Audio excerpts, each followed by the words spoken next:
O que acontece quando a gente perde o nosso pet? O nosso mundo acaba. E de fato ele acaba. Porque o mundo como a gente conhecia, quando esse animal parte, ele acaba. Quanto tá doendo? De 0 a 10. O luto é uma dor 10. Eu posso vivenciar uma perda de apetite, um ganho de apetite. Eu posso ter anorexia, eu posso ir para uma depressão de fato, eu não tenho vontade de fazer nada.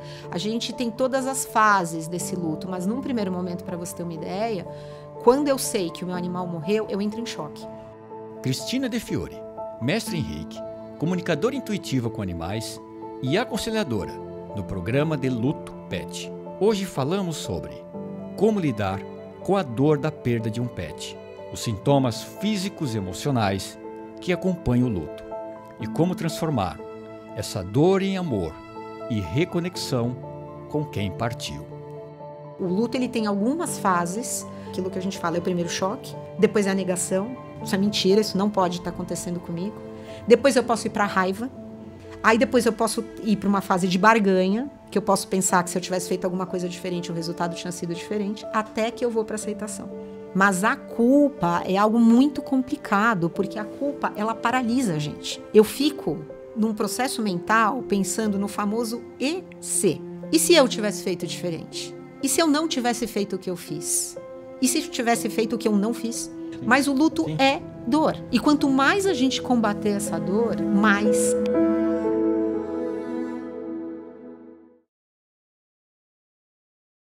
Sejam bem-vindos a mais um Go On Podcast. Eu sou o Washington Fonseca e hoje tenho o prazer de receber Cristina De Fiore. Obrigada, tudo bem? Obrigada por me receber.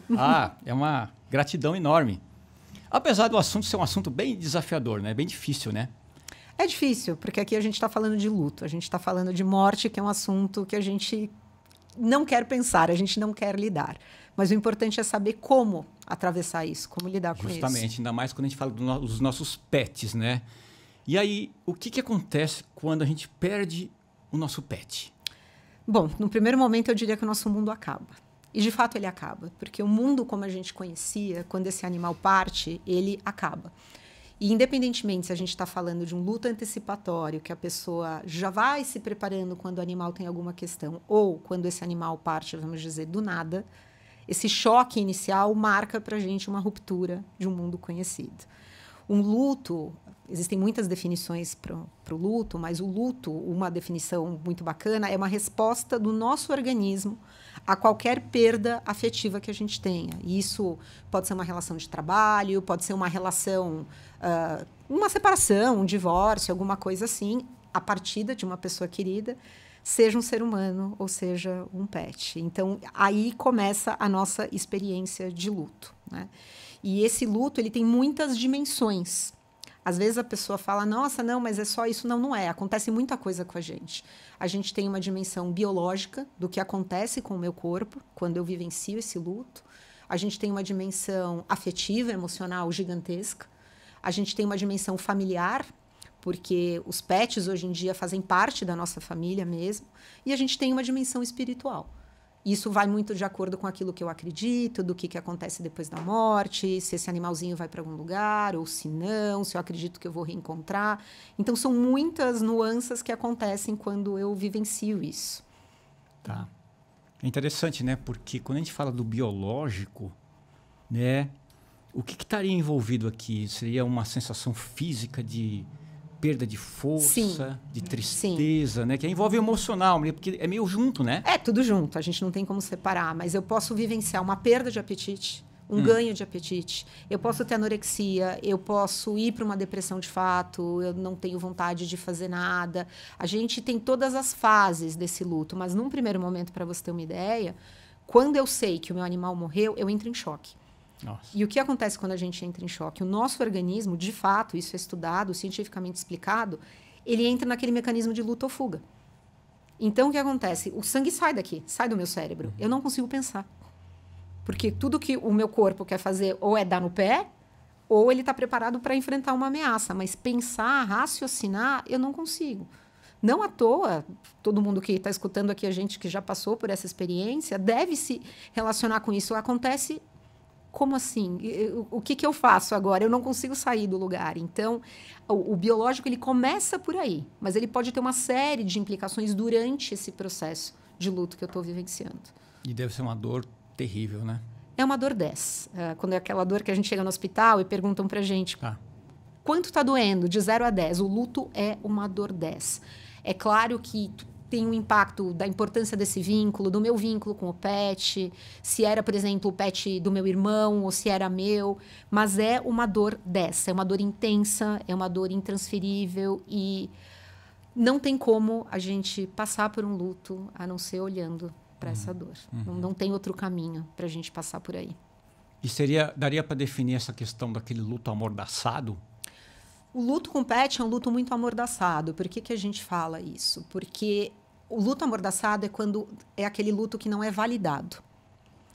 Então, quando os outros entendem que eu não tenho direito de vivenciar meu luto. Isso a gente vivencia com muita coisa. Às vezes, se você tem uma separação, um divórcio, vão falar para você, já tá bom. Chega de chorar. Arruma outro, né? Exato. E com o animal, a gente vê muito isso. As pessoas falam, mas é só um cachorro. Ou é só um gato, um pássaro, o que for. Né? É só isso. Compra outro. Pega outro. Eu tenho uma história pessoal para compartilhar.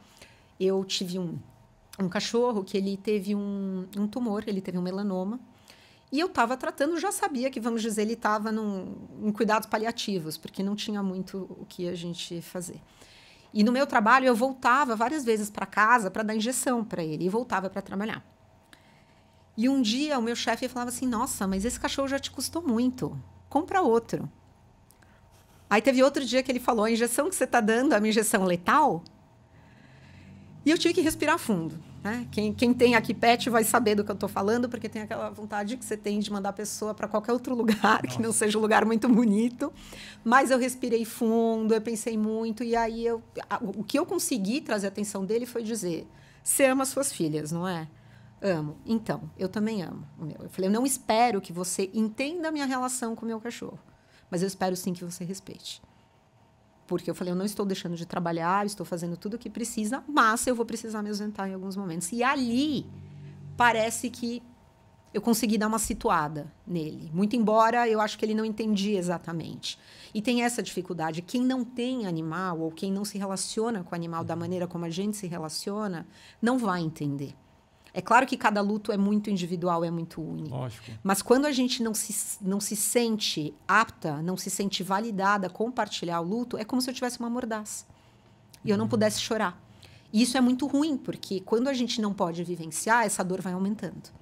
Hoje a gente tem até um projeto de lei que, se eu não estou enganando ainda, se eu não estou enganada, acho que ele ainda está em tramitação, ele ainda não foi aprovado, mas que dá o direito das pessoas faltarem um dia no trabalho quando o meu animal parte. O que é muito interessante, para que você possa se recompor. Ter tempo, né, de processar. Exato. Né? Você não tem condições... Não tem. É emocionais, impossível. físicas, para poder... É impossível. Esse cachorro meu, quando partiu, o meu chefe ficou me ligando no dia. E eu falei para ele, eu não vou atender, eu não vou falar, não tenho condição. Sim. Vamos parar por aqui, né? Mas tem muita gente que tem isso. Tem muita gente que vai falar, nossa, mas meu chefe não deixou, meu chefe disse que eu não posso. Infelizmente, é o que a gente ainda encontra, mas a sensação que eu tenho, não sei você, é que isso está mudando. As pessoas estão tendo um outro tipo de relação com os animais.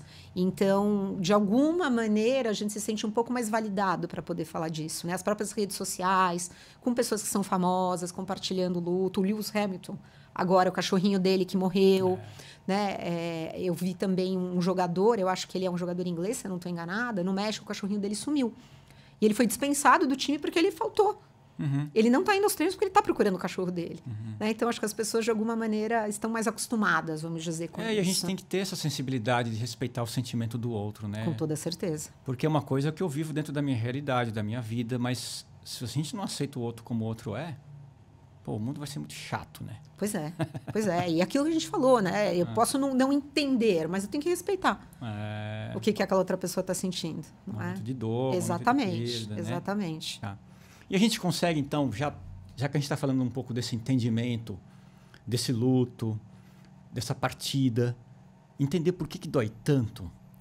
Bom, o tamanho da dor ela é muito proporcional ao tamanho do vínculo que você tem com aquele animal.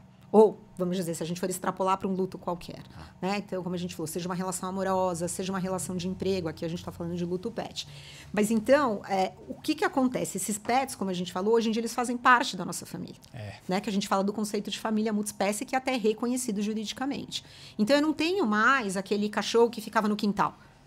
Né, que eu ia lá, dava comida e tal. Hoje em dia eu tenho um cachorro dentro da minha casa, muitas vezes dentro do meu quarto, na minha cama. Inserido em todos os ambientes da casa. Completamente. Né? Então você vai fazer alguma coisa, você vai viajar, onde é que esse animal vai ficar, quem vai cuidar, como é que faz. Eu tenho os médicos, o que eles comem.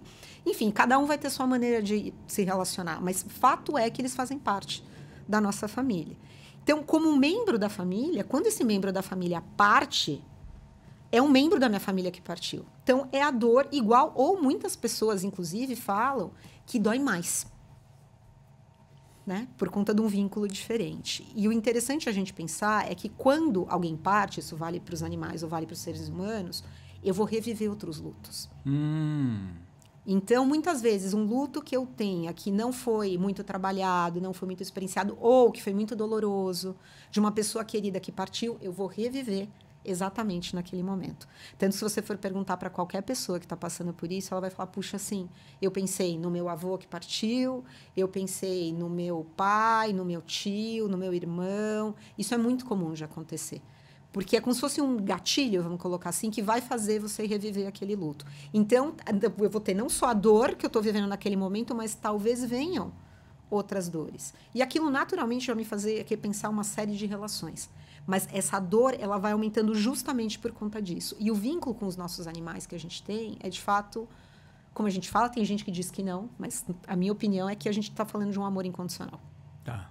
Então, aquela hora que parte, eu falo, como é que eu faço?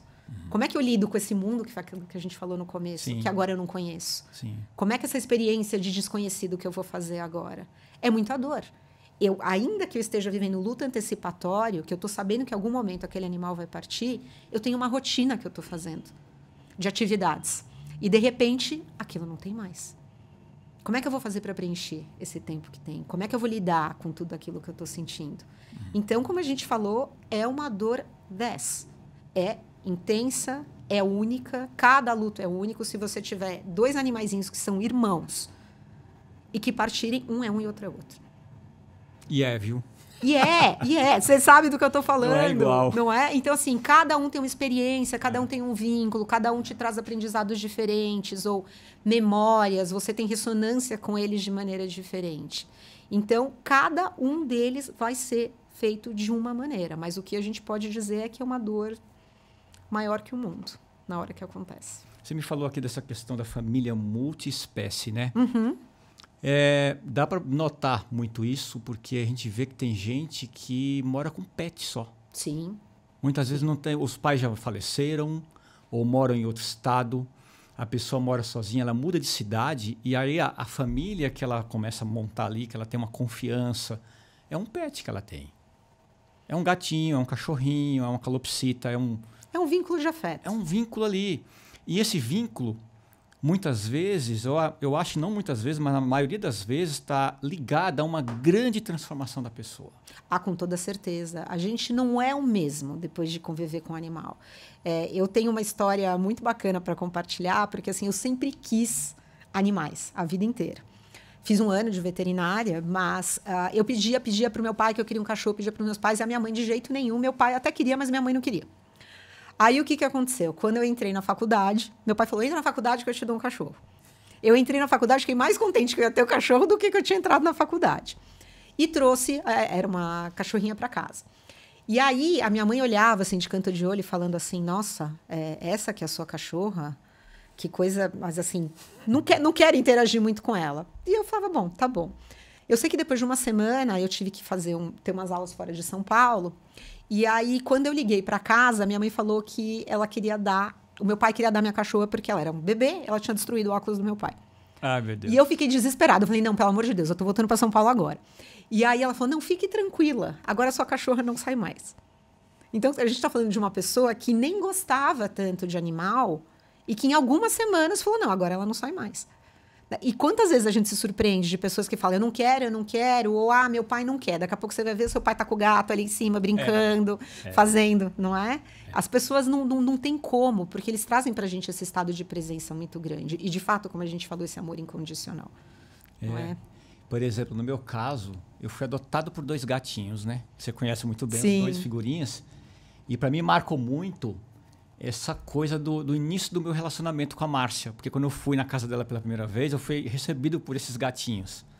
E um deles não veio me ver, não veio falar comigo. Demorou uma semana para ele poder aparecer.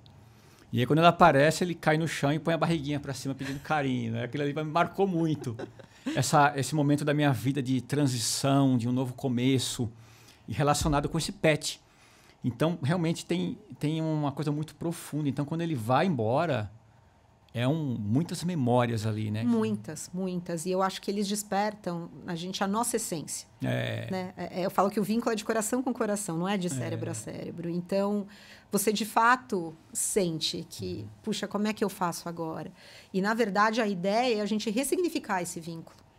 Né? Eu não vou ter mais esse animalzinho comigo, vamos dizer, do ponto de vista físico, mas eu vou ter, com toda certeza, esse animal comigo de um ponto de vista energético mesmo, ou espiritual. E é interessante a gente falar espiritual, porque às vezes as pessoas torcem o nariz, né? Não é? Vão falar assim, espiritual e religioso não tem nada a ver com religioso. A gente está falando de um ponto de vista de consciência. Sim. Né? Esse animal vai estar com você. As memórias continuam com você. Esse amor não deixa de existir porque esse animal partiu. Eu acho que isso é o mais importante a gente entender, ainda que, no momento, você não consiga pensar dessa maneira. Né? Você imagina, você está acostumado a ter 15 anos esse animal com você, no dia seguinte você não vai falar, não, realmente. É um processinho que você vai ter que passar. Né? Esse nosso luto, ele é muito uma travessia, um caminho. Não é um lugar para a gente ficar paradinho. Ali. Mas é difícil, hein, quando a gente está no momento do olho do furacão, entender que é uma travessia, né? É muito difícil. Porque o ser humano, ele tem um lado que tudo que ele vive parece que é para sempre. Sim. Seja no pico da alegria ou da tristeza. Ele vive como se não houvesse o amanhã. Entender como travessia é um desafio, né? É um desafio, mas talvez você realmente só sinta isso à medida que o tempo for passando. Porque aquilo que a gente falou, no primeiro dia você vai estar chocado.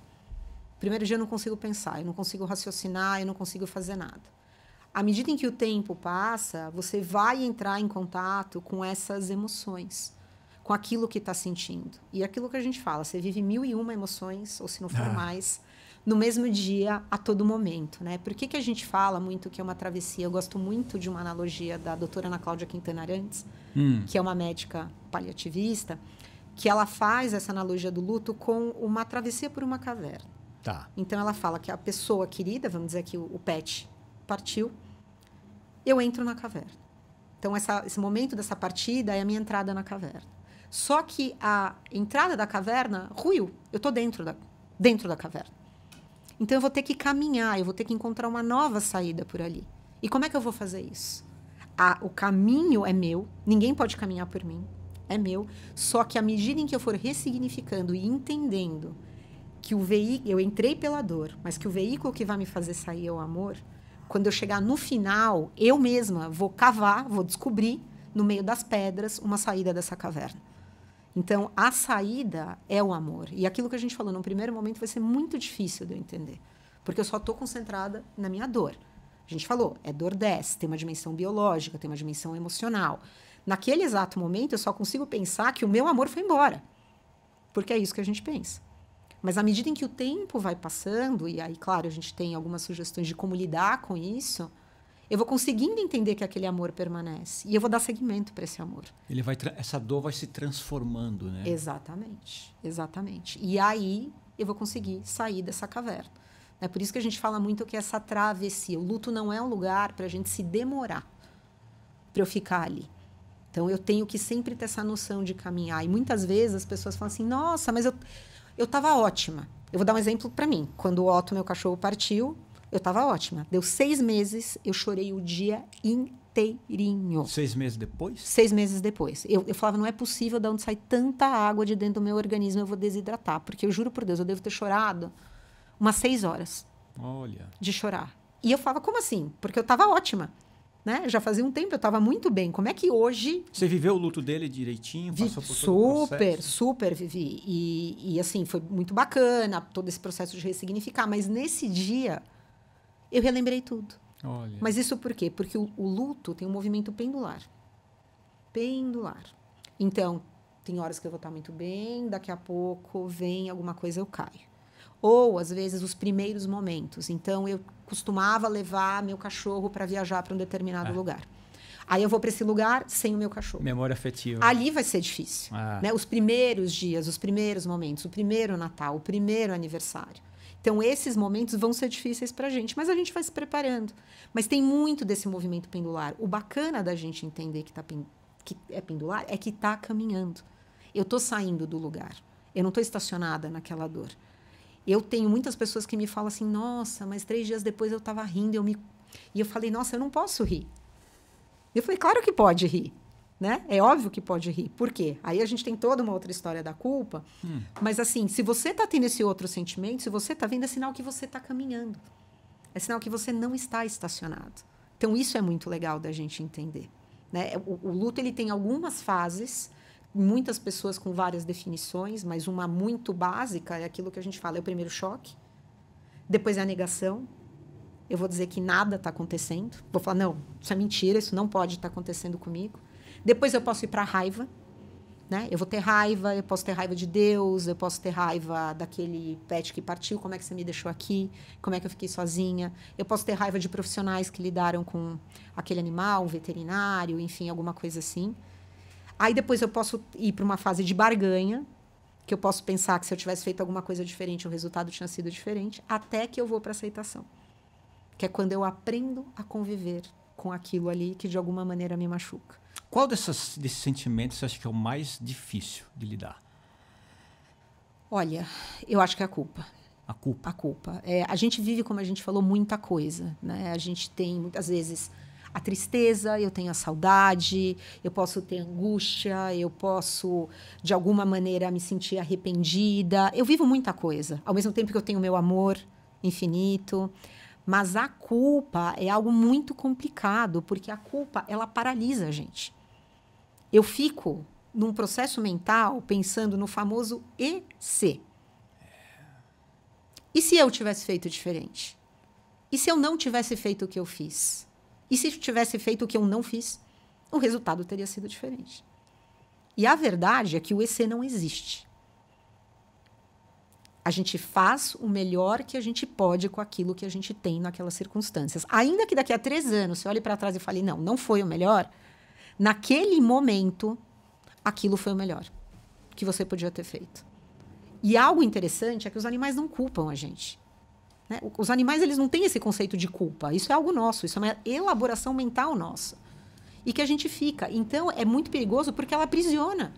E se eu ficar só pensando, e se eu tivesse feito? E se eu não tivesse feito? E como é que é? E não sei o quê, eu não faço mais nada. Vira uma roda, né? Exato. E aí eu fico só estacionada naquilo, e é uma loucura, porque a gente não vai mudar o que aconteceu no passado. Né? O importante é entender, aprender com as lições que a gente teve, mas caminhar. Não ficar preso. Porque isso, com toda certeza, não é o que os nossos animais querem. Então, eu diria que a culpa é algo muito perigoso. E aí ele vai dificultar sair da caverna. Exatamente. Ela fica presa num sentimento. Vai ficar lá por muito tempo. E a gente tem que tomar cuidado para esse luto não virar um luto complicado. Porque, como a gente falou, dói, tem todos os processos, tem todas as emoções, mas eu tenho que tomar cuidado para não me demorar. É uma pergunta que as pessoas fazem: quanto tempo vai demorar? Vai demorar o tempo que tiver que demorar. Tem gente que vai levar semanas, tem gente que vai levar anos. E tá tudo bem, porque cada um tem o seu processo. O importante é eu caminhar, eu sentir que eu tô caminhando. Não é, não, tem prazo, né? Eu tive uma situação, quando meu pai faleceu, por exemplo, que teve uma pessoa que chegou para mim e falou, isso já tá falando de 7 meses, falou, não, já deu, né? E eu fiquei muito brava, como você pode imaginar. Muito bom, hein? Né? Assim, como já deu? O que você sabe da minha dor, né? O que você sabe do meu luto? Então, não tem já deu. Para cada um vai ser de uma maneira. Vai ter gente que vai ser mais rápido, vai ter gente que vai ser mais devagar. Isso, às vezes, a gente pode estar falando de um casal com o mesmo pet. Cada um vai ter seu processo, cada um vai ter seu timing. Não necessariamente vai ser igual. isso não tem problema, né? Tem muita gente que, inclusive, fala que a gente aprende a conviver com o luto. Que o luto não seria algo que a gente supere. Tá. Mas que a gente aprende a conviver com aquela saudade, a gente aprende a conviver com aquela dor. Ela não nos impossibilita, vamos dizer mais dessa maneira. Eu consigo caminhar, a despeito dela existir. Ela me integra de alguma maneira, eu consigo conversar com ela, como se eu conseguisse sorrir para ela e falar, tudo bem, eu sei que você está aqui, mas eu vou cuidar da minha vida. Porque você falando isso, quando a gente nega, parece que eu quero separar de mim, mas no final das contas, quanto mais você quer separar, mais está próxima, né? É isso, e algo muito importante para a gente entender é que a dor é algo para a gente sentir. Não é algo para a gente combater. Racionalizar, né? Porque ninguém quer sentir dor, não é? Eu não quero perguntar, você quer? Não, obrigada, eu prefiro não sentir dor. Sim. Mas o luto é dor. E quanto mais a gente combater essa dor, mais ela vai aumentar. Então, a gente precisa, de alguma maneira, como eu falei, olhar para a cara dela e falar, tá bom, você vai me arrebentar, mas vem. Porque eu vou lidar com você, eu vou encontrar uma maneira de conversar com você, a gente vai encontrar aqui uma maneira de se entender, daqui a pouco você não está mais 10, você vai entrar no 3, e a gente segue. Porque se eu combater, se eu fingir que ela não existe, a hora que ela vier, pode ser muito pior. E aí a gente pode realmente falar de um luto complicado. E como ressignifica isso, hein? Bom, a gente tem algumas maneiras, né, de fazer isso, mas como a gente falou, basicamente, é muito a questão do amor. Tá. Né, de eu entender esses vínculos. Como a gente falou, esse meu relacionamento com o animal, ele muda de maneira, não é que ele deixa de existir. Ele não deixa de existir. As pessoas falam muitas vezes que o contrário da morte é a vida, e não é verdade. A morte é o contrário de nascimento. Pode parecer complexo, né? Eu nasci, eu vou morrer. E o que acontece aqui no meio é a vida. Interessante. Então, o contrário da morte não é a vida, é o nascer. Então, essa vida que eu tive com esse animal, ela continua existindo. Uhum. Ela não deixa de existir. Então, esse vínculo, ele continua existindo, né? Então, isso é interessante para a gente começar a entender. Tá. Muito bom. E como que a gente poderia, de maneira prática, trabalhar essa questão desse vínculo, ressignificar ele, transformar ele, passar por essa caverna e passar do outro lado? Porque quem está vivendo uma situação difícil não consegue pensar direito, né? Não. Bom, a primeira coisa que eu diria é, quando você tem essa notícia, você não precisa fazer nada. Porque muita gente vai te cobrar. Vem para cá, faz aquilo, dá as coisas do seu animal e não sei o quê. Não, se respeite, se permita e não faça nada. Porque, como a gente falou, o cérebro não está funcionando. Eu entrei nesse estado de mecanismo de luta ou fuga. Então, para. Espera pelo menos o seu organismo conseguir se recuperar. Então, essa é a primeira coisa. Depois, toda vez que a gente sentir vontade de chorar, tem que chorar.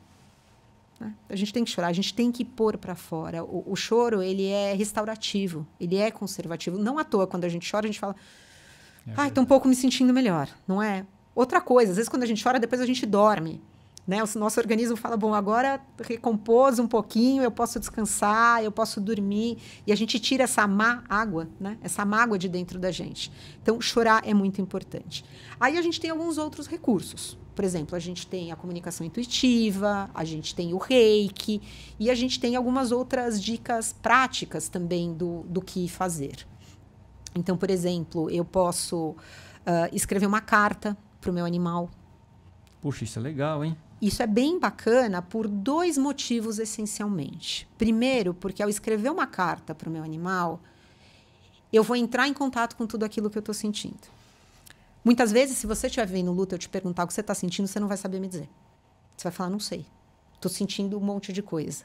E isso é o mais comum. Super. Em todos nós. Nomear os sentimentos é um negócio difícil. Muito complexo. Primeiro porque a gente não tem essa cultura de lidar com os nossos sentimentos, é sempre abafa, não é? Sempre vai, faz, acontece, não demonstra o que você está sentindo. Então, eu diria que isso é algo culturalmente não estimulado na gente. Sim. E tem essa questão desse sinal de fraqueza. Então, a gente não está acostumado a perguntar o que você tem. Só que é a mesma coisa de eu chegar no hospital. Se me perguntaram onde dói, e eu falar, não sei, não vão conseguir me medicar. Não é? Então é importante que eu consiga falar, eu tô com raiva, eu tô com remorso, eu tô com angústia, eu tô com, não sei, uma sensação ruim, eu tô com uma sensação que de repente eu não fiz o que eu deveria ter feito. Enfim, uma série de coisas. Então, primeiro é importante o nome. Na medida em que eu dou nome, eu consigo ir tratando aquilo que eu tô sentindo. Aí eu coloco lá a raiva, a culpa por não ter feito isso. Né? Porque aí eu consigo ir trabalhar. Eu sei com quem eu tô lidando, né? Às vezes a gente fala, o que você está sentindo? Não sei, mas como é? Como é esse sentimento? Que cor tem? Que tamanho tem? Onde ele fica no seu corpo? Né? Você sabe, você trabalha com questão de corpo, onde é que ele está localizado? Aí eu consigo começar a lidar. Então, esse é um lado da gente escrever a carta. O outro lado, bacana, é que ao escrever a carta para o meu animal, eu vou lembrar de muitos momentos maravilhosos que eu tive com ele. Muitos, muitos. E aí, isso ajuda a dar uma perspectiva para a gente. Por quê? Muito embora esse momento do luto seja intenso, agudo, muito doloroso, ele é muito menor em comparação aos milhares de momentos felizes que eu tive com aquele animal. Tá. Então, é muito bacana. Isso começa a dar pra gente alguma espécie de alento.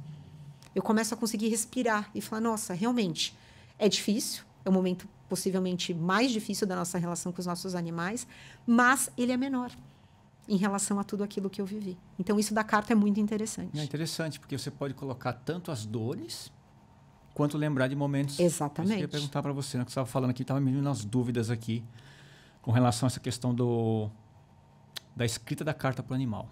E a escrita é terapêutica. Às vezes, a gente não quer falar com ninguém. Às vezes, eu não quero contar para ninguém o que eu estou sentindo. Para não ser julgado, hein? Vão me julgar, que a gente falou do amordaçado, ou vão pensar... Eu não quero que o outro saiba como eu estou sentindo. Eu não quero falar. Não quero falar com um psicólogo, eu não quero falar com alguém que faz um programa de acolhimento ao luto. Não quero. Tá bom, então você escreve no papel. Né? Existe aquele conceito de quem fala tem uma neurose a menos. Então, na medida em que eu coloco, eu tiro de mim. E não importa o que você vai fazer com aquela carta. Você pode guardar, você pode queimar, você pode jogar fora. Você que sabe. Mas o mais importante é você realmente ter isso. E assim, não tem limite. Você pode escrever cartas do primeiro dia ao resto da sua vida. Né? É interessante, é um recurso bem bacana que a gente tem. Uma forma de lidar. Manter a memória do pet ali com você. Exatamente. Né? Legal. O que mais? Bom, a gente também pode fazer um diário do luto. Né? O diário do luto é algo interessante para as pessoas falarem, puxa, mas eu não gosto de escrever. Tá bom, escreve uma frase, escreve uma palavra. Por quê? Se eu falo dia 1, raiva, dia 2, culpa, dia 3, pode ser que no dia 10 eu já esteja escrevendo amor. Então, isso também me dá uma noção, à medida em que eu vou lendo e eu vou revivendo, do como eu estou caminhando, de como existe essa travessia. Interessante. E aí pode ser num dia que eu queira escrever alguma coisa para o meu animal em específico, pode ser que eu queira dizer para o meu animal o que ele significava para mim. Quais foram os maiores ensinamentos que ele me deu? Quais foram os melhores momentos que eu tive com ele? Como é que eu posso continuar a honrar esse amor que eu tive? E por aí vai. E o céu é o limite. Então, é interessante a gente ter isso mais uma vez com esse recurso de escrita terapêutica. A gente também pode ter contato com a natureza.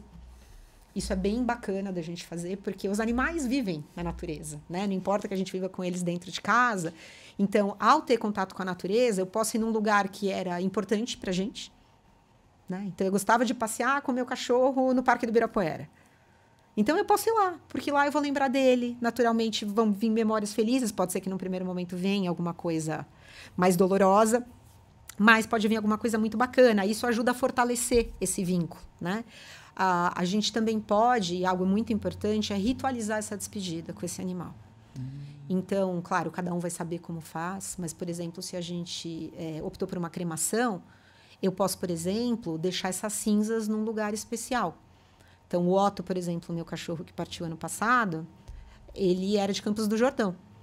Então, eu levei as cinzas dele e coloquei lá num lugar especial que ele gostava de ficar. E aquilo me trouxe muita paz.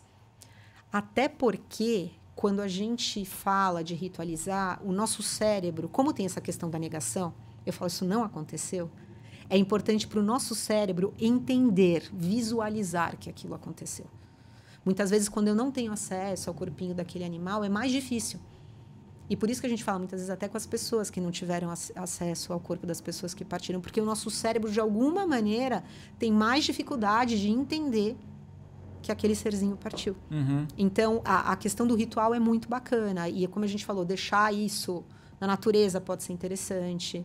Ah, puxa, eu não consigo porque meu animal foi sepultado. Tudo bem. Você pode, de repente, plantar uma florzinha.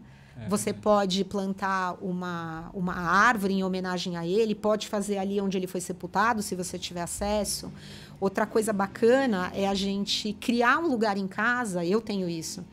Como se fosse um altarzinho, com coisas bacanas. Então, Legal. eu tenho porta-retrato, eu tenho a coleira do Otto ali, eu tenho mensagens, eu tenho cartinhas que me escreveram em relação a ele. E isso ajuda a gente a entrar em contato e sentir que aquele amor está vivo, sabe?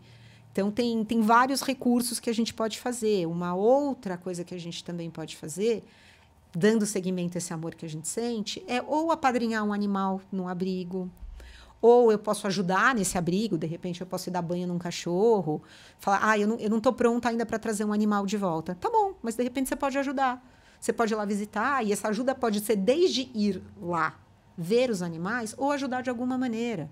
Puxa, eu posso fazer uma rifa para pegar doações para ajudar aquele abrigo. Sim. Você está ajudando. Sim. E você está dando seguimento a esse amor. Esse amor não está parado dentro de você. Sabe? Então, tudo isso é bastante interessante da gente fazer. A gente também pode usar alguma coisinha. Eu mesma tenho um escapulário que eu fiz, que eu tenho um pelinho do Otto dentro do escapulário. Então, eu sinto que, de alguma maneira, ele está junto comigo, né? Então, tem alguns recursos bacanas que a gente pode utilizar. Tá. Cris, me explica um pouco melhor aqui. Eu anotei aqui sobre duas coisas que você falou, que eu queria entender melhor como que funciona. Seria a comunicação intuitiva e a outra o reiki. Tá legal. Bom, o reiki, ele é uma energia, né? Então, o reiki foi um processo de energia canalizado no Japão pelo mestre Usui. Tem várias linhas dizendo que um foi, que não foi, mas enfim, ele é uma energia. Então, mal comparando, é como se a gente fosse a um centro espírita tomar um passe. Tá. Então, a pessoa que é a reikiana, ela é só a transmissora da energia que chega até a pessoa. A gente pode fazer esse reiki de maneira presencial, a gente pode fazer esse reiki à distância, e é uma energia que ela traz muita sensação de bem-estar, de alívio, ela ajuda com as dores físicas, dores emocionais. Sim. Então, é algo bastante restaurativo para a gente fazer quando tem esse momento de luto. Então, a gente pode fazer, inclusive, enviando reiki para o animal, que acabou de partir. Sim. Né? E a gente faz muito reiki para o tutor. Então, isso ajuda a dar esse suporte. Aí, no caso do tutor, ele precisa saber que ele vai receber? Precisa. Ele precisa aceitar isso também, né? Precisa. Uma coisa é o emissor, outra coisa é o receptor. Exato. Sempre precisa. Eu não posso fazer... Eu posso, digamos assim, eu posso enviar reiki para uma situação. Tá. Então, você pode falar assim para mim, Cris, olha, a minha amiga Joana, o gatinho dela partiu. Tá.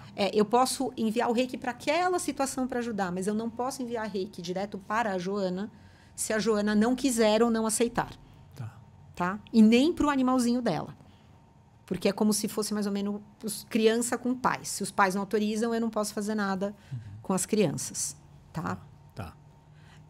A comunicação intuitiva é um processo de conexão entre consciências. Ele é um processo que não é paranormal, não envolve mediunidade, ele não é nada esotérico, claro que cada pessoa faz da sua maneira. Eu faço muito tranquilo, eu sento na minha mesa de trabalho mesmo, preciso de uma fotinho do animal.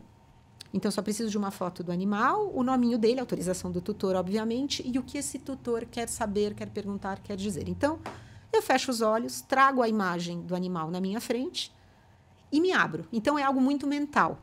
E a gente usa, muitas vezes as pessoas falam de telepatia, e todo mundo torce o nariz e fala, isso não existe. Eu falo, então tá bom. Então, pensa assim, você pensa em mim, do nada, eu apareço na porta da sua casa. Né? Ou você sonha comigo, eu te ligo. É mais ou menos isso. Então, a gente vai acessar um campo de energia toda vez que a gente se relaciona com algum outro ser, seja um animal, seja um ser humano, a gente forma um campo de energia, que a gente chama de campo morfogenético. Então, é esse campo que a gente acessa. E como é com a consciência, eu consigo me conectar, me comunicar intuitivamente com a consciência de um animal que partiu, porque ela continua viva. Né? Claro, isso para quem acredita. Mas eu costumo brincar que eu falo assim, nenhum tutor pode não acreditar, mas quando o animal parte, eles falam assim, mas meu animal vai voltar? Ainda que não acredite em reencarnação, né? É uma pergunta muito legítima de acontecer. Então, eu me abro para tudo aquilo que esse animal quer trazer. E é muito bacana a gente fazer nesses casos de luto, porque, pela minha experiência, esses tutores se sentem muito reconfortados. Muito reconfortados. Assim, só de saber que esse animalzinho está bem, muitas vezes vem a questão da culpa. É algo muito natural de acontecer. Às vezes a gente acha que a gente não fez suficiente, que eu não olhei. Puxa, eu não levei no veterinário quando eu achei que deveria ter levado e por conta disso esse animal faleceu. E é muito interessante como os animais trazem que eles não nos culpam. Não nos culpam. Isso é algo realmente, a nossa projeção mental que a gente faz com isso. Eles estão bem. E assim, eu tenho relatos muito interessantes desses casos de luto com os tutores. Mas aí você escuta a voz dele, é uma voz que vem. Como é que é esse negócio? Não é uma voz, é como se viessem palavras na minha cabeça, como se eu estivesse pensando. Tá, Então daqui a pouco vem assim, rio. O rio, aí o animal me mostra que ele está caminhando ao lado do rio, daqui a pouco tem uma flor, aí ele pede para eu dizer para o tutor que ele está bem, onde é que ele está, se ele está numa espécie de colônia. São informações que vêm vindo. Então é como se eu ligasse o rádio, né? Eu ligo o rádio. A estação que está transmitindo o rádio não está aqui. Você concorda? Ela está lá na torre de transmissão. Mas eu estou sintonizando. Então, é como se eu me sintonizasse na estação que aquele animal tem e vem por ondas mesmo. Mas aí não é um nível de mediunidade aí? Tem alguma coisa, não tem, Cris? Não é mediunidade porque a gente não está falando de uma psicografia. Tá. Até porque eu posso fazer comunicação intuitiva com animais encarnados e tudo isso. Então, é muito mais... então você faz também com os encarnados? Sim. Puta, agora eu fiquei confuso. A gente faz com a consciência do animal. Olha. Então, tanto o animal encarnado quanto o animal desencarnado. Porque é com a consciência. Por isso que eu te falo que não é mediunidade. Tá. Então... Desculpa perguntar, porque eu sou leigo, viu? Imagina, claro. Eu tenho que entender aqui. É legítimo. Tentar entender a aqui. Pergunta, claro. Então, essa consciência traz informações. Tá. E, às vezes, surpreendentes. Eu fiz uma vez uma comunicação intuitiva para Era um gatinho. Era um gatinho. E esse gatinho me trazia muito uma imagem dele olhando para um rio. E eu trago isso para a tutora sempre da maneira que eu tenho para interpretar. Mas eu sempre falo para os tutores, pode ser que você tenha uma memória com aquele animal de alguma outra situação.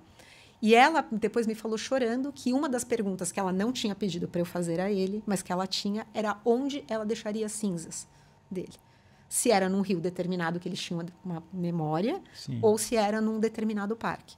Tá. E aí ela falou, bom, ele respondeu. Né? É lá. E depois eu também tenho uma outra que eu fiz, inclusive de uma maneira mais recente, para uma tutora que era um cachorrinho. E esse cachorrinho mostrava muito uma florzinha azul. E aí quando mostra, e eu não entendo muito de flores, mas eu tinha a imagem. Então, quando eu fui procurar na internet, era aquela flor que em português se chama myosotis, que em inglês se chama Forget Me Not, né? Não me esqueça. E aí a tutora me mandou, acho que foi hoje ou ontem, um vasinho com todas as flores plantadas. Então, eu falo, é muito bacana porque isso ajuda a dar conforto. Tá. Né? É claro, isso os tutores precisam estar abertos, né? Eu falo que às vezes não é para qualquer um, mas eu te diria que é muito surpreendente quando eles veem esse processo e saem, diria que 99,99% das vezes muito satisfeitos, porque traz essa sensação de conforto em saber como esse animalzinho está. Tá. É muito divulgada essa comunicação intuitiva? Não, é algo recente, começou mais ou menos em finalzinho da década de 70, 80, mas muito nos Estados Unidos, né? Lá fora a gente encontra mais do que aqui. E aqui é um movimento que eu te diria de uns 15 anos, mais ou menos, para cá. Então, é algo recente. Não é muito divulgado, até porque as pessoas ainda têm muito, de fato, preconceito. Mas deveria ser mais divulgado, né? Porque se a gente tem preconceito, tem que trazer informação. Sem dúvida. Para as pessoas irem pesquisar, ir atrás, ver como é que funciona, testar, né? Então, eu acho válido. Não, eu também. Eu acho que as pessoas... Por isso que eu falo, às vezes tem gente que não faz, quando faz se surpreende e fala, nossa, que bacana. Não isso aqui é bacana. E eu gosto de dizer muito disso que não é paranormal nem esotérico, porque às vezes as pessoas falam, nossa, mas isso tem a ver com X, Y, Z coisas, e não tem. Sim. Não tem. A gente tem até um biólogo, o Rupert Sheldrake, que ele tem um livro chamado... Os cães sabem quando seus donos estão chegando em casa. Que ele explica exatamente da questão desses campos morfogenéticos. Então, você vê que é algo cientificamente explicado. Sim. Legal. Tem mais alguma história de comunicação ou de reiki que você quer compartilhar? Dessas, eu acho que tem, nossa, tem tantas, mas eu acho muito bacana quando tem essa questão de culpa, sabe? É o que mais pega, né? Que o que mais pega, porque quando a gente traz para os tutores que os animais não os culpam, eu fiz uma vez com o animalzinho e era como se ele estranhasse e falasse, mas eu não tô, por que eu tenho que desculpar se eu não estou culpando de nada? Né? Isso é muito comum de acontecer, a gente não falou, mas em casos de eutanásia. Então, muitas vezes os tutores se culpam. Legal você trazer esse tema, porque é um tema muitas vezes se culpam com a eutanásia. Puxa, eu matei meu animal. Eu não devia ter feito. Ou eu fiz, mas eu acho que eu não deveria ter feito. Ou o veterinário me falou, eu escutei muito rápido, fui, e acho que não era o caso. Então, esse é um caso, vamos dizer, de culpa clássico. Poderia ter tentado mais outras coisas. Exatamente, né? Exatamente. E é claro que existem casos e casos. Né? Às vezes tem pessoas que querem fazer porque não querem lidar com uma situação. Mas eu diria que a maioria das vezes não é. São pessoas que às vezes foram até um determinado limite, seja lá por que circunstância foi, entenderam que aquilo não dava mais, que fosse o melhor. Eu fiz já mais vezes do que eu gostaria de ter feito. E não estou aqui para fazer apologia nem para fazer, nem para não fazer, porque cada um vai saber, né, a sua relação com o seu animal. Mas a culpa, ela vem embutida. E quando a gente traz para eles, muitas vezes teve um desses casos que eu fiz de eutanásia, e o animalzinho falava, mas ela fez por amor. Ela se livrou desse egoísmo dela para que eu descansasse. Porque nosso egoísmo quer o quê? Que aquele animal fique com a gente para sempre. Não é? Então, quando eu consigo, às vezes, me despir disso e falar, não, eu estou pensando no que é melhor para ele, ainda que muita gente possa achar um tema muito controverso, é algo que os animais não nos culpam. Então, eu falo que eu gosto muito de fazer nessas circunstâncias, porque você sente o tutor como se o tutor fala assim, tira um peso, né? Exato. Agora eu consigo caminhar na minha caverninha com o meu luto, sabe? É uma ferramenta interessante. Legal. E você aconselha também, se a pessoa está demorando muito, ultrapassar essa caverna, ela procurar uma ajuda, né, de um psicólogo, de um psiquiatra, sem dependendo dúvida, de como... Sem dúvida. Né? Porque não é fácil, né? Não é fácil, não é fácil. O luto por si só não é fácil. Mas pode ser que você sinta aquilo lá, você sinta caminhando e sinta que você está andando. Pode ser que você reviva muitos outros, e aí lutos outros complicados que venham, e aí você sente que você não está saindo do lugar. E não tem tempo, sabe? Não é dizer, não, então são 6 meses, são 6 anos. Cada um vai sentir, mas é interessante que a pessoa procure pelo menos conversar com alguém, né? Ou um psicólogo, ou um psiquiatra, ou alguém que faça mesmo um programa de acolhimento ao luto, que te dê ferramentas para lidar com isso, especialmente se você for um tutor, digamos que seja você e o animal, né? Que você não tem uma outra família para compartilhar. Isso pode ser bem difícil. Isso pode ser. Né? Ou que você seja uma pessoa que, ainda que você tenha família, mas o resto da tua família, que a gente fala do luto amordaçado, entenda que tá bom, chega. Né? Já foi. É só um animal, pega outro. Né? Ou, de repente, é uma família mais distante, né? Emocionalmente, naquele momento, né? Também. Ou acha, sabe, aquela coisa de engole choro? Né? Não vai chorar mais. Então, é bastante interessante ter esse recurso e saber. Pode conversar com alguém para ter alguma ideia, né? Sentir esse amparo. Bem importante. Legal. Muito bom. Tá. E aí? Passando por esse processo, como que a gente poderia agora, uma vez que atravessando essa caverna, né? Chegou lá no amor, né? O que a gente poderia enxergar do outro lado? O importante aqui é a gente encontrar uma forma de se conectar com esse animal de um outro lugar. Tá. Né? Eu definir essa relação não mais como uma relação, porque, veja, a gente vem num caminho assim, é amor, de repente aquilo vira dor. O importante dessa dor, que, como a gente falou, vai demorar isso, é eu ressignificar isso aqui e voltar para o amor. Tá. Então, essa dor, ela vai me integrar, ela vai fazer parte de mim. Essa saudade vai ser eterna. Até eu encontrar com o animal, para quem acredita, mas o meu caminho para eu ressignificar vai ser, de novo, o amor. Vai ser como um novo olhar para essa relação. Né? Eu honrar essa missão desse animal. Então, o que esse animal me ensinou? Se eu tivesse que resumir em uma palavra, qual foi o maior ensinamento desse amor? Para alguns vai ser viver, para outros vai ser amar, para outros pode ser aprender, pode ser brincar, enfim, cada um vai ter a sua. Então, como é que eu honro esse ensinamento desse animal? Como é que eu dou seguimento para isso? Né? É importante que eu invista essa energia em outras relações, que eu dê uma energia de futuro e não de passado, que eu caminhe. Né? Os animais vivem em estado de presença 100% do tempo. Eu falo, você já viu seu gatinho comendo? Ele está comendo. Ele não está pensando o que ele vai fazer depois. Né? Se ele está brincando, ele está brincando. Os animais são assim. A gente que não. Nossa mente vai para cá, e vai para lá, e vai para cá. Então, honrar esse estado de presença, né? O que é mais importante a gente ter aqui? Então, eu vou ressignificar essa dor e eu vou direcionar essa dor para um lugar apropriado, como a gente disse, né? É seguir, apesar de tudo, com amor. Tá. No outro caso do Otto, como que foi para você? Ou está sendo? Não, o Otto partiu ano passado, partiu em abril do ano passado. O Otto tinha 11 anos, recém-feitos. E o Otto foi assim, como todos são, né? Mas um cachorrinho muito especial. E o Otto foi fazer uma cirurgia para retirada do baço. E essa cirurgia deu uma série de complicações. Então, ele teve anemia, ele teve que fazer transfusão de sangue, ele ficou internado, ele foi para casa, ele voltou, foi para casa, voltou, até que ele ficou na clínica. E eu fiquei com ele a maior parte do tempo ali com ele na clínica. Graças a Deus eu estava numa clínica que me permitia ficar lá com ele, porque a gente sabe que às vezes não permitem, né? É verdade. Mas eu ficava ali na internação com ele, praticamente assim, da hora que a clínica abria, a hora que a clínica fechava.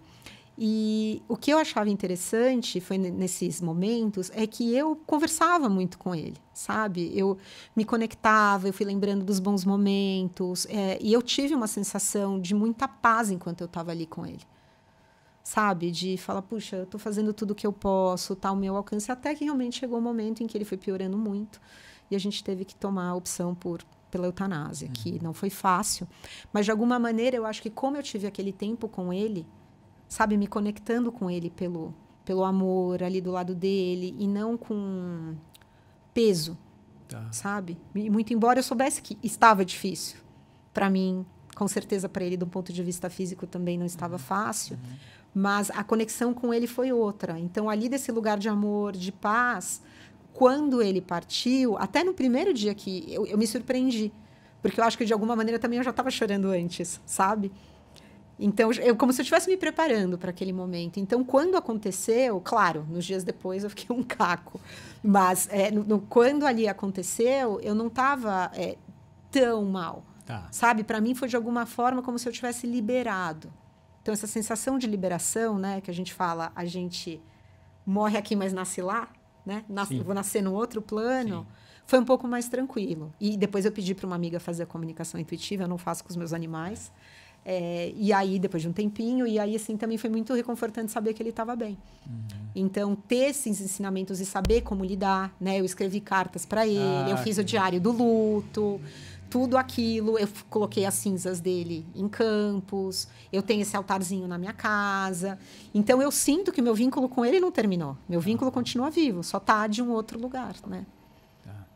Porque o sofrimento, ele é assustador, né? Muito. E outra coisa, muitas vezes, que as pessoas perguntam é assim, puxa, não quero ter um outro animal. Ou quero ter um outro animal. Não tem resposta pronta, né? Eu acho que cada um tem que saber, tem que sentir o seu momento. Tem gente que vai pegar o outro no dia seguinte. Tem gente que vai falar, não, eu nunca mais quero ter, de fato não tem. Tem gente que às vezes daqui a pouco passa um na frente que fala, puxa, me escolheu, então eu vou levar para casa. O que eu acho mais importante é a gente não fechar o coração. Né? A gente deixar esse coração aberto, como a gente falou. Puxa, eu não quero ter outro animal, tá bom. Então vamos ajudar algum lugar que cuide de animal. Né? De alguma maneira eu posso dar seguimento, honrar essa missão desse animal com esse amor. Eu acho que isso é o mais importante do que necessariamente trazer outro animal. E é claro que cada tutor tem que sentir. Né?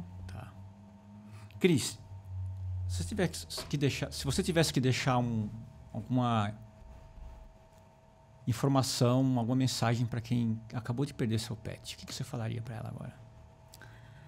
Eu diria que a dor não é o ponto final. O amor é. Sempre. Então, é só uma estação, não é o ponto final. Ainda que difícil, ainda que dolorosa, ainda que demore um tempinho, mas não é o ponto final, com toda certeza. Legal. Muito forte. Muito forte. Como nossa vida com eles, né? O nosso amor com eles. Me fala um pouco sobre o teu trabalho, o que você faz. Bom, eu sou reikiana, sou mestre em reiki, então eu faço esses atendimentos de reiki, seja para o luto, ou seja para uma questão de saúde física, emocional, do animal, do tutor. Eu sou comunicadora intuitiva, então, como eu falei, a gente faz isso para casos de luto, para casos de saúde emocional, física, mental do animal, ou às vezes do próprio tutor, que possa impactar no animal. Casos de mudanças. Então, por exemplo, eu tenho um tutor que vai mudar de cidade e às vezes não vai poder ficar mais com aquele animal. Então, como é que é isso? Como é que esse animal sente? Ou também a gente até faz para casos de animais desaparecidos, né? E eu também tenho algo bacana aqui específico do que a gente está falando, que é um programa de acolhimento ao luto. Então, é um programa que a gente fica com esse tutor de 1 mês até 2 meses, literalmente pegando na mãozinha do tutor para não deixá-lo sozinho, ou da tutora, né? E ajudar nesse processo de ressignificar. E aí isso inclui também reiki, isso inclui a comunicação intuitiva, mas também algumas práticas, algumas meditações para ajudar realmente com essa fase aguda do luto, vamos dizer assim. Legal. E quais seriam os seus contatos que a gente pode deixar aqui na descrição do vídeo? Vocês podem me achar no Instagram, é @conectando_seres, conectando seres. Tá bom, legal, vamos deixar aqui. Bom, muito obrigado, foi muito agradeço. Bom. Acho que muitas informações aqui, coisas que realmente não imaginava. Muitos insights, essa questão da caverna, da dor, do amor, essa travessia para mim foi algo novo. E desses sentimentos aqui, dessas dimensões, né, biológicas, afetiva, espiritual, né, familiar, eu acho que são coisas aqui para refletir. Com toda certeza. E acredito também que quem está nos assistindo, quem já passou ou quem está passando, vai deixar aqui na descrição, porque o pessoal comenta, né? Sim. Para falar como é que foi o luto, como é que está passando, isso traz muito aprendizado para a gente, né? Cada um lida de um jeito, né, Cris? Com certeza. Mas é legal ver essa perspectiva e ver que tem profissionais altamente qualificados para ajudar nessa travessia, porque não é fácil, é uma travessia mesmo, né? Não é. E às vezes a gente, de fato, precisa ter alguém ali que ajude. A gente sabe que estenda a mão e te ajude a passar, porque às vezes sozinho é difícil. Ou às vezes eu também acho que está tudo bem, mas às vezes uma outra pessoa consegue me dar suporte. Sim. Pessoal, muito obrigado mais uma vez pela audiência. Nos vemos no nosso próximo encontro. Tchau.